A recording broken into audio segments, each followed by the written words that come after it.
Assalomu alaykum. Toshkent 24 kanaliga xush kelibsiz.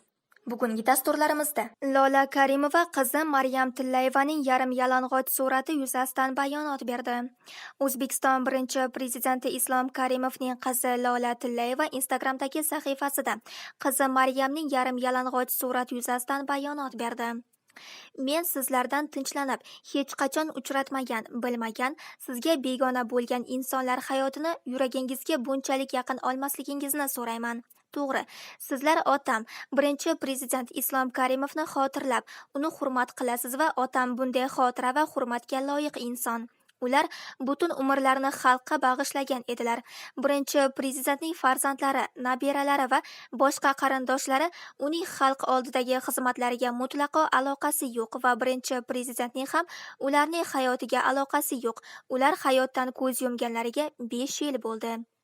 Islom Karimov bu juda katta nom va uning avlodlari o'zining yaxshi va yomon xislatlariga ega bo'lgan shunchaki oddiy insonlar va har biri o'z hayoti bilan yashaydi. Ularning hayotlari faqat ularning o'zlarigagina tegishlidir. Ular yaxshi ish qiladilarmi yoki yomon ish qiladilarmi, sharmanda bo'ladilarmi yoki o'zlarini munosib ravishda tutadilarmi, bu faqat ularning ishi va huquqidir va buning uchun faqat o'zlarigina javob beradi. Men bu va u dunyoda har birimiz Alloh oldida qilgan amallarimiz uchun javob berishimizga ishonaman. Shuning uchun keling, har bir inson qilgan ishlari uchun unga Yaratganning o'zi hukm chiqarsin. Ular o'zlarini qanday tutishlari va kim bo'lishlaridan qat'iy nazar. Qizim Maryam 22 yoshda va u butun ongli hayotini chet elda o'tkazgan. Har bir inson kabi hayot to'g'risida nima mumkin-u, nima mumkin emas, nima chiroyli-yu, nima jirkanch, uning o'z tushunchalari bor. Har bir inson kabi u o'z hayoti va amallari uchun o'zi javob beradi va u qilgan ishlar faqat uning o'zining hayotigagina ta'sir ko'rsatadi. Men onasi sifatida uni ma'qullashim yoki ma'qullamasligim mumkin. Bu mening ishim. Ammo u o'zini qanday tutishi uchun butun mas'uliyat faqat uning o'zining zimmasida yotadi. Bunga prezident Karimovning aloqasi yo'q. Karimov o'zining butun borlig'ini o'z ishiga bag'ishlagan inson edi. U faqat o'z xalqi haqidagi fikrlar bilan hayot kechirgan. U o'z xalqining manfaatlarini o'zining shaxsiy yoki oilasining manfaatlaridan ustun qo'ygan inson edi. Shu tufayli bu inson uni uning o'zi qilgan ishlari asosida xotirlab, hukm chiqarishlariga munosib. Uning farzandlari va nabiralari qilgan ishlarining bunga aloqasi yo'q. Agar qizim shunchalik jig'ingizga tegayotgan bo'lsa, unda unga qaramang. Siz o'zingiz yoqtirgan amallar, sizga quvonch olib keladigan ishlar bilan shug'ullaning. O'zga insonning hayotidan jahlingiz chiqib, uni qoralash va g'iybatlashdan ko'ra muhimroq narsa nahotki bo'lmasa. Lola Tillayeva prezident Islom Karimovning kenja qizi. Ma'lumot uchun, Maryam Tillayevaning ichki kiyimsiz surati uning turmush o'rtog'i Amiran Sardarov tomonidan Instagramga joylashtirildi. Ushbu surat keskin tanqidlarga sabab bo'ldi. Keyinroq Amiran ushbu suratni sahifasidan o'chirib tashladi hamda qilmishi uchun Karimovlar oilasidan kechirim so'radi. Maryam esa turmush o'rtog'ining posti izohiga kechirim so'rash kerak emas, menga sening qo'ygan rasming yoqadi deb yozib qoldirdi. Texnikumlarga qabul 10 avgustdan 10 sentyabrga qadar amalga oshiriladi. Kasb va mutaxassisliklarni egallash istagida bo'lgan shaxslar, shu jumladan 11-sinf bitiruvchilari 2021-2022 o'quv yili uchun vazirlik va idoralar tizimida bo'lgan texnikumlarga 2021-yil 10 avgustdan 10 sentyabrga qadar o'qish uchun hujjatlarini onlayn topshirishlari mumkin. 2021-2022 o'quv yili uchun texnikumlarga www.texnikum.edu.uz elektron platformasi orqali abituriyentlar 103 tadan ortiq kasb va mutaxassisliklar bo'yicha hujjat topshirishlari mumkin bo'ladi. Bekzod Abdurahmonov O'zbekistonga yana bir medal taqdim etdi.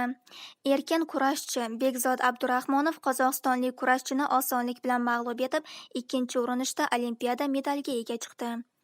Tokio Olimpiadasida O'zbekiston sharafini 74 kilogramm vazn toifasida himoya qilgan Bekzod Abdurahmonov bronza medalga sazovor bo'ldi. 6 avgust kuni tongda Bekzod Abdurahmonov bronza medali uchun o'tish bahsida Gvineya Bissau vakili Augusto Medanani taslim etgandi. Medal uchun bahsda unga 2009-yilgi Jahon chempionati sovrindori Daniyar Kaysanov raqiblik qildi. Bellashuv davomida tezkor harakatlari va abjirligi bilan ajralib turgan Abdurahmonov yakunida 13-2 hisobida g'alaba qozonib, delegatsiya hisobiga yana bir medalni qo'shib qo'ydi. Bu O'zbekiston delegatsiyasi uchun Tokio Olimpiadasidagi 4-medal bo'ldi. Bungacha taekvondochi Ulug'bek Rashidov oltin, dzyudochi Davlat Bobonov bronza, og'ir atletikachi Akbar Jo'rayev oltin medalga ega chiqqandi. Endilikda O'zbekiston umumiy reytingda 32-o'rinni egallab turibdi. Hozirgina ZF-Uz VAK 2001 vaksinasining yana 1 million dozasi yurtimizga olib kelindi. Ayni daqiqalarda ZF-Uz VAK 2001 vaksinasining yana 1 million dozasi yurtimizga olib kelindi. Shunday qilib, yurtimizga keltirilgan jami vaksina 14 million 580 ming 60 dozani tashkil qilmoqda. Ulardan 370 ming dozasi Sputnik 5, 710 ming dozasi AstraZeneca, 10,5 million dozasi ZF-Uz VAK 2001, 3 million 60 dozasi Moderna vaksinasi hisoblanadi. Eslatib o'tamiz, shu kunga qadar 9 million dozadan ortiq vaksina emlash jarayonlarida foydalanildi. Shuningdek, kecha emlashlar miqdori 426 ming dozadan ortib, kunlik vaksinatsiya bo'yicha rekord o'rnatildi. Toshkentda COVID bemorlarini davolash standartiga rioya etmagan xususiy klinikaning litsenziyasi bekor qilindi.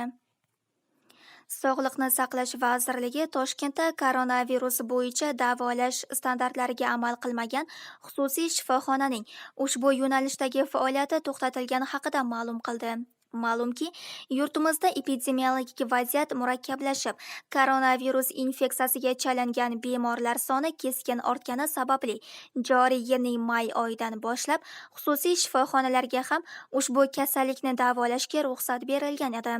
Buning uchun xususiy shifoxona Qoraqalpog'iston Respublikasi Sog'liqni saqlash vazirligi, Toshkent shahar va viloyat sog'liqni saqlash boshqarmalari bilan koronavirus infeksiyasini davolash bo'yicha ixtiyoriy shartnoma imzolashi belgilangan. Qolaversa, kelishuvga muvofiq xususiy tibbiyot muassasasi sanitariya-epidemiologiya qoidalariga, kasallikni aniqlash va davolash standartlariga qat'iy rioya qilishi, davolash bo'yicha olib borilgan ishlar to'g'risidagi hisobotlarni elektron axborot tizimi orqali muntazam ravishda taqdim etib borishi lozim. Biroq, o'rganishlar shuni ko'rsatmoqdaki, COVID-19 infeksiyasini davolash bo'yicha tegishli ruxsat olgan barcha xususiy tibbiyot muassasalari ham shartnomada ko'rsatilgan talablarga to'liq rioya qilayotgani yo'q. Jumladan, ayrim xususiy tibbiyot muassasalarida koronavirus infeksiyasi bilan kasallangan bemorlarni davolash standartiga zid ravishda shifokorlar tomonidan bemorlarga antibiotik, gormon va boshqa dori vositalarini buyurish holatlari kuzatilmoqda. Buning natijasida ushbu tibbiyot muassasalarida davolanayotgan bemorlarning ahvoli yanada og'irlashib, hatto ularning o'limiga ham sabab bo'lmoqda, deyiladi vazirlik xabarida. Sog'liqni saqlash vazirligi boshqarma boshlig'i Farhod Rahimqulovning ma'lumot berishicha, bugungi kunda Toshkent shahridagi 25 ta, viloyatlardagi 6 ta xususiy shifoxonaga COVID-19 ga chalingan bemorlarni davolash bo'yicha ruxsat berilgan. Afsuski, so'nggi vaqtlarda tegishli tartibda ruxsat olmagan ayrim xususiy shifoxonalar tomonidan laborator tasdiqlanmagan pnevmoniya kasalliklarini bu koronavirus emas degan asos bilan davolash holatlari kuzatilmoqda. Natijada yetarli darajada jihozlanmagan, bilim va saviyaga ega bo'lmagan, sanitariya talablariga rioya etilmagan bunday shifoxonalarda davolanayotgan bemorlar og'ir asoratlar bilan koronavirusni davolashga ixtisoslashgan davlat tibbiyot muassasalariga o'tkazilmoqda. Bundan tashqari, COVID-19 infeksiyasiga chalingan bemorlarni davolash uchun ixtiyoriy shartnoma imzolangan ayrim xususiy shifoxonalarda ham davolash standartlariga amal qilmaslik oqibatida bemorlarning ahvoli yanada og'irlashib, boshqa tibbiyot muassasalariga o'tkazilayotgan holatlar uchrab turibdi. Misol uchun, koronavirus kasalligini davolashga ruxsat olgan poytaxtimizdagi Asia Shine Hospital xususiy shifoxonasida o'tkazilgan monitoring davomida bu yerda bemorlarga yuritilgan kasallik tarixlari to'liq va sifatli to'ldirilmagani, COVID-19 ga chalingan shaxslarni davolash bo'yicha standart talablarga to'liq rioya qilinmagani tashkilot bemor.ssv.uz elektron axborot tizimiga ulanmagani hamda koronavirus bo'yicha hisobotlarni muntazam ravishda taqdim etmay kelgani aniqlandi. Natijada yo'l qo'yilgan kamchiliklar ushbu shifoxonada davolangan bemor ahvolining og'irlashishiga, keyinchalik esa davlat tibbiyot muassasasida vafot etishiga sabab bo'lgan, deydi u. Shu bois ushbu xususiy muassasa bilan Toshkent shahar Sog'liqni saqlash boshqarmasi o'rtasida koronavirusga chalingan bemorlarni davolash bo'yicha 2021-yil 19-iyulda imzolangan shartnomani bir tomonlama bekor qilish bo'yicha qaror qabul qilingan. Qolaversa, 10-avgustga qadar ushbu shifoxonada koronavirus bilan davolanayotgan 16 nafar bemorni boshqa shifoxonalarga o'tkazish hamda mazkur sanadan boshlab bu yo'nalishda bemorlarni davolash bo'yicha faoliyatini to'xtatishga majburiy ko'rsatma berilgan. Shu bilan birga, ushbu davolash muassasasida yo'l qo'yilgan qonun buzilish holatlari yuzasidan prokuratura organlariga ham ma'lumot yuborilishi qayd etilgan. Vazirlik yuqoridagilardan kelib chiqqan holda mulkchilik shaklidan qat'iy nazar COVID-19 infeksiyasi bilan kasallangan bemorlarni davolashda belgilangan diagnostika va davolash standartlariga amal qilishi lozimligini yana bir bor eslatib, ushbu davolash muassasalarida muntazam ravishda nazorat ishlari olib borilishini ma'lum qiladi, deyiladi Sog'liqni saqlash vazirligi xabarida.